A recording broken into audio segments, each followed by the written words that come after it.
J'aimerais bien partager le ring avec MJF. Il y a toujours un lutteur que j'ai voulu affronter depuis des années parce que je me suis beaucoup basé sur son modèle quand j'étais plus jeune, surtout quand j'étais en plein personnage de Senza Volto. C'était Ricochet.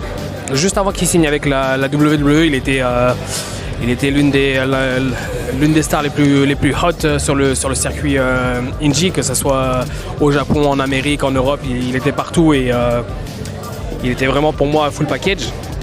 Donc si un jour il revient sur l'indie, j'aimerais quand même avoir ce petit échange avec lui sur le ring, histoire de cocher ma bucket list.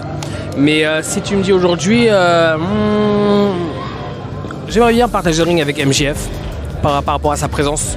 Il a une présence vraiment énorme et c'est ce que je recherche aujourd'hui, c'est que c'est bien les moves, les séquences et tout ça, mais aujourd'hui je cherche vraiment quelqu'un qui impose sa présence, son aura. Si on parle de stars de WWE, vous pouvez avoir cet exemple avec Roman Reigns. Vous voyez que un regard ou une réaction, ça va imposer soit du silence, ou tu vois ce que je veux dire, ouais, de la réaction. Et c'est vraiment ce genre de truc qui me pas qui me transcende, mais qui me touche un minimum, quoi. On parlait de Kushida tout à l'heure, qui interprète souvent un personnage un peu semblable à Marty McFly de Retour vers le futur. Si jamais tu avais une machine à voyager dans le temps ou une DeLorean pour remonter dans le passé, est-ce qu'il y a un catcheur que tu n'as pas eu la chance de côtoyer, que tu aimerais affronter? Ah, c'est une bonne question, ça.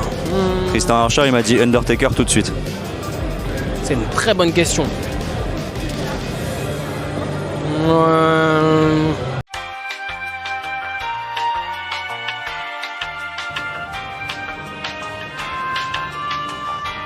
J'ai trouvé. Je pense que, alors, en tant que face, donc si je serais en Senza, je pense que je remonterais vers 2004, 2003, 2004, afin de partager le ring avec Eddie Guerrero, qui en termes de heal est juste énorme. Son travail était incroyable. Et je pense que ouais, ça serait un kiff. Ça serait vraiment un kiff personnel d'affronter Eddie. Très bon choix. Ouais.